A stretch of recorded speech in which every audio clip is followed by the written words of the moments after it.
Teresa Cristina, a imperatriz silenciosa, chegou ao Brasil com o retrato nas mãos e com o país inteiro projetado naquele rosto que não era o dela.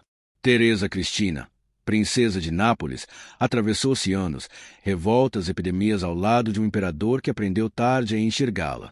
A chamaram de imperatriz silenciosa, mas foi silêncio ou silenciamento. Hoje é a história da mulher que sustentou nos bastidores um império em queda, que morreu longe da pátria que aprendeu a amar. Origens napolitanas. Nápoles, 1822. Entre o sopro morno do Vesúvio e a poeira de Pompeia nasce Teresa Cristina, uma Bourbon duas Cecílias de laços próximos ao Brasil, parente de Leopoldina e de Carlota Joaquina. Portanto, ligada por sangue e destino aos Bragança. A educação confiada ao severo Monsenhor Olivier combina catecismo, línguas, canto lírico e piano, mas é o chão que fala mais alto. Herculano e Pompeia piscam da janela. A jovem aprende a amar, a ler vestígios e a cultivar um gosto que viajará com ela. Uma inteligência silenciosa. O mito posterior de uma princesa tímida e limitada não resiste às fontes. Em público, recato; em privado, gênio, ciúmes e vontade. Uma inteligência silenciosa que prefere agir sem alarde. Personalidade. Recato em público, mas gênio, ciúmes e vontade em privado. Método. Inteligência silenciosa que prefere agir sem alarde. Estratégia. Governar os afetos antes do protocolo. Arranjo matrimonial. Quando Dom Pedro I assume, o império procura uma esposa que una diploma e esperança. As tratativas emperram em Viena. Os austríacos marcados por nossa Leopoldina. O flanco de Nápoles se abre. A diplomacia das duas Cecílias oferece Teresa Cristina. Abril de 1842. Assina-se o contrato. Por serem primos, vem a dispensa papal. 30 de maio de 1843. Consuma-se o casamento por procuração, rito que a autoriza a embarcar, já a imperatriz no papel. Antes da chegada, chega ao Rio um retrato lisonjeiro, idealizado, desses que um pincel prudente corrige para agradar. No diário do jovem monarca anotam-se atributos: instruída, muito bela. A expectativa está armada. A travessia. A bordo da fragata Constituição, a futura imperatriz conquista primeiro a tripulação, convida oficiais para a mesa, assiste o marinheiro enfermo, impõe gentileza como norma. O gesto revela a régua que usará no Brasil. Governar os afetos antes do protocolo.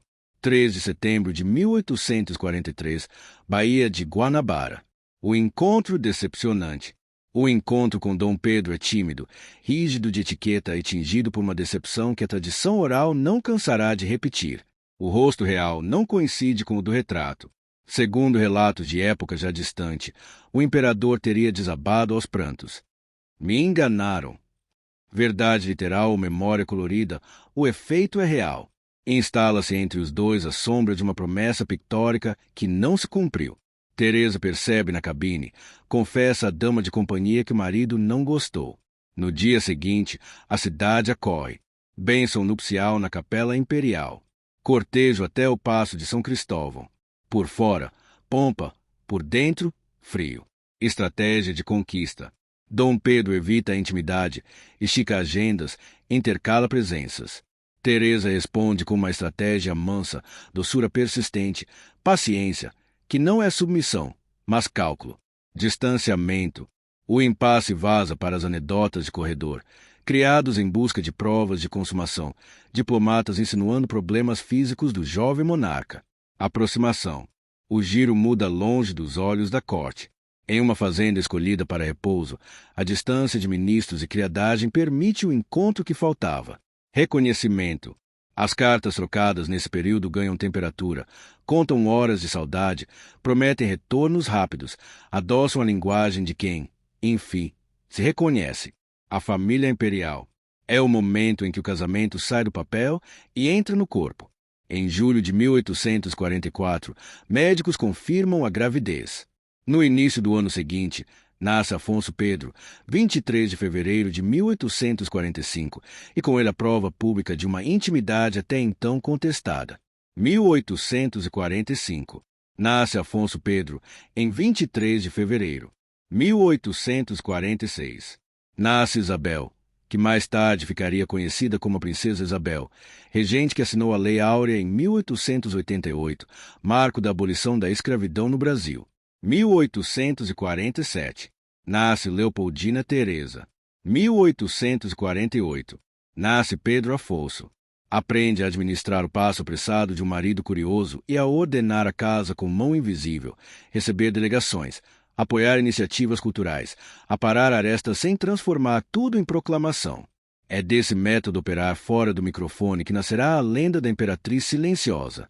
Além do retrato. Lenda útil, mas incompleta. O retrato que enganou o imperador também enganaria a história se nos imitássemos a moldura. A princesa de Nápoles que o mar trouxe não combinava com o ideal pendurado na parede e talvez por isso tenha escolhido outro ideal mais difícil: permanecer, aprender, construir. Entre o sopro do Vesúvio e o cheiro de maresia do rio, Teresa Cristina inaugura seu reinado sem ruído, alinhavando a ponte entre a mulher que chegou ferida no orgulho e a imperatriz que o Brasil aprenderia a chamar de mãe. O resto, arqueologia, ópera, imigração, política em voz baixa, virá depois. Mas aqui no início basta entender. A sua força nasce justamente onde o retrato falhou. Projeto cultural para o Império. A imperatriz decide que o Brasil não será apenas palco de cerimônias, mas parte de uma conversa maior entre arte, ciência e ofícios. Das vizinhanças de Pompeia traz caixas de achados que colecionou desde a juventude. Mantém escavações em propriedades herdadas perto de Nápoles. Promove trocas com museus e colecionadores europeus, inclusive com o próprio irmão, rei de Nápoles, enviando peças da antiguidade mediterrânea e recebendo item de arte e arqueologia indígena. Nada disso tem cara de capricho. É um programa cultural para dar laço erudito ao Império Jovem, conectando de igual para igual as vitrines do velho mundo. Patrona da música.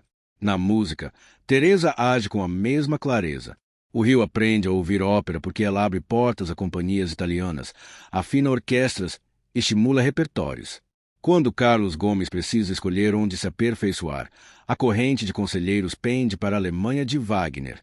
Teresa insiste em Milão. Entende que para a língua, o gosto e a oferta de palcos do Brasil, a escola italiana seria trampolim mais imediato. Ganha a aposta e com ela o país ganha um compositor lançado do centro operístico do mundo. Em paralelo, fortalece coros, salas e temporadas. Sem alarde, a cidade passa a ter rotina musical. Personalidade nos bastidores. Se em público a palavra é escassa, em casa a personalidade é nítida. Isabel, numa carta de 1866, define a mãe como boa, mas dominadora. Queria que as coisas corressem ao seu modo e muitas vezes corriam. Teresa tinha ciúmes, sobretudo quando a órbita doméstica incluía a Condessa de Barral, tutora das princesas, figura de brilho próprio. Cartas e diários deixam entrever antipatias contidas, recados atravessados, a diplomacia áspera de quem protege território. Momento saboroso ao saber que Barral lamenta não estar no Brasil para ficar ao lado da imperatriz durante a guerra. Teresa escreve a Dom Pedro um alívio sem verniz, graças a Deus que não está. Não é conto de fadas, é palácio. Houve quebras e ternuras. Numa tarde, uma pilha de livros desaba na biblioteca e quebra o braço da imperatriz. O imperador ordena ajuste no cerimonial para que ninguém toque o lado ferido nos cumprimentos. Pequeno gesto, grande síntese. A relação tão difícil no começo aprenderá a se cuidar. Vida cultural e doméstica. À noite, nos diários, Teresa registra idas ao Teatro Saraus, curiosidade por política interna e internacional, longe da caricatura da mama na cozinha. O silêncio é método, não desinteresse. Sua assinatura também fica no Paço de São Cristóvão. Com as filhas, Teresa desenha o Jardim das Princesas e o reveste com embrechado. Técnica italiana de incrustar pedras, conchas e cacos de louça em cimento ainda fresco, criando mosaicos que cintilam ao sol. É metáfora perfeita de sua obra. Compor beleza com fragmentos. Organizar o mundo com sobras e paciência. Viagens e horizontes. As viagens ampliam o mapa e testam fibra. Em 1871, a Europa recebe o casal, a neto de Leopoldina trazer. Saúde tratar, a tosse que lhe rouba o sono e um velho sonho a cumprir. Tocar o Egito que fascinava sua menina arqueóloga. Ver templos e areia à beira do Nilo é para Teresa mais que turismo. É fechar um círculo iniciado com Pompeia. 1871. Viagem à Europa e Egito. 1877. Estados Unidos. Centenário da Independência. Dom Pedro experimenta ferrovias até São Francisco. Viagens posteriores. Teresa administra limites, clínicas, retornos à Europa e ainda acompanha o marido em trechos que alcançam a Rússia e novamente o Oriente Médio. Viajar para ela é um ofício, manter o passo do imperador e tecer vínculos culturais para o Brasil. A imperatriz silenciosa. Ao fim desse meio de caminho, o paradoxo está completo. Quanto mais sólida a obra, mais conveniente o rótulo de imperatriz silenciosa. Rótulo que mascara patrocínios, intercâmbios, decisões e gente movimentada. Teresa aprende a mover peças na diagonal em vez de discursos resultados, em vez de holofotes, rotinas que permanecem. Método. Mover peças na diagonal em vez de discursos. Foco. Resultados em vez de holofotes. Legado. Rotinas que permanecem. E é exatamente por operar assim, com mão leve e alicerces profundos, que quando o regime começar a render, ela será uma das primeiras a ouvir as trincas. Teresa Cristina fez o Brasil falar mais alto em música, ciência e trabalho e fez tudo isso sem subir o tom. Os últimos anos do Império. Os últimos anos comprimem esperança e desgaste. A transição de 1887 a 1888 encontra Dom Pedro, doente atravessando clínicas e estações de cura. Teresa, fiel ao seu método, o acompanha. Em Lourdes, ela cumpre voto e pede que a bandeira do Brasil seja hasteada. Um gesto mínimo com sentido máximo. A casa política pode ruir, a casa simbólica não. Em 13 de maio de 1888, a Lei Áurea assinada por Isabel devolve ao imperador um sopro de vida. Teresa respira. Por um instante, parece que o edifício cansado do império ainda aguenta, mas 1889 entra como pedra no vidro. A queda do império. Um atentado, ministérios frágeis, caserna inquieta. Teresa, que aprendeu a ouvir as trincas, diz às confidentes que a revolução está aí e que a cavalo nela viria a república. 15 de novembro amanhece com missa em Petrópolis. Ao sair, Dom Pedro toma-lhe o braço e avisa que descem ao rio. Teresa perde instantes para apanhar joias no palácio em frente. Ele recusa. No trem, ela sussurra o diagnóstico que ninguém queria ouvir. Está tudo perdido. O imperador ainda acredita que a presença resolve, que um novo gabinete acalma. A história, porém, decide naquele mesmo dia. República. O protocolo do fim se move depressa. Exílio forçado. Malas arrumadas sob olhares de curiosos e indiferentes. O exílio e a morte. Teresa embarca doente, asma cardíaca, artrite e a travessia a derruba. Recolhe-se à cabine, perde refeições. O corpo traduz o desarraigo. Chegam a Portugal e por 2 semanas procuram chão. A família se divide rumo a diferentes destinos europeus. O casal imperial segue para o norte. Em Coimbra, depois Porto, hospedam-se no Grande Hotel. Notícia do banimento. O exílio vira bano. Não é mais afastamento provisório. É proibição legal de regressar ao Brasil. O golpe não é só político, é íntimo. Teresa piora visivelmente. 28 de dezembro de 1889. Dom Pedro sai para visitar a Academia de Belas Artes. Reaprende a cidade para não afundar na culpa. No hotel, a imperatriz Arfa, a baronesa de companhia, quer chamar um padre. Últimas palavras. Teresa, fiel à etiqueta de décadas, pede que o imperador ordene. A piora acelera. O sacerdote é chamado entre respirações curtas. Ela organiza o próprio epílogo. Não morro de moléstia, morro de dor e desgosto. E como que endereça um bilhete ao país: Brasil, terra linda, não posso lá voltar.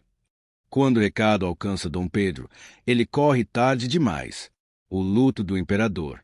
O diário que escreverá nos dias seguintes tem a nudez das tragédias íntimas. Não pode crer que seus patrícios tenham concorrido para a morte de quem verdadeiramente mais amei. Promete a si mesmo mitigar com lágrimas a última dor. Reconhece a crueldade de ter levado até ali e confia que ela reze, até pelos se aferiram. O velório dá-se na igreja de Nossa Senhora da Lapa, no Porto, mesma igreja que guarda o coração de Dom Pedro I, primo de Teresa e pai do viúvo. Sem aceitar pensão da República e sem auxílio de soberanos, a Casa Imperial está endividada. Comerciantes portugueses que fizeram fortuna no Brasil ajudam a pagar o funeral. O corpo segue para São Vicente de Fora, em Lisboa, Panteão dos Braganças. 1891 trará a morte do imperador em Paris. Seus restos irão juntar-se aos dela em Lisboa. Só após a revogação do banimento virá o retorno. Em 1921, as urnas desembarcam na Catedral do Rio, sobem a Petrópolis, repousam na cripta imperial. O legado de Teresa Cristina.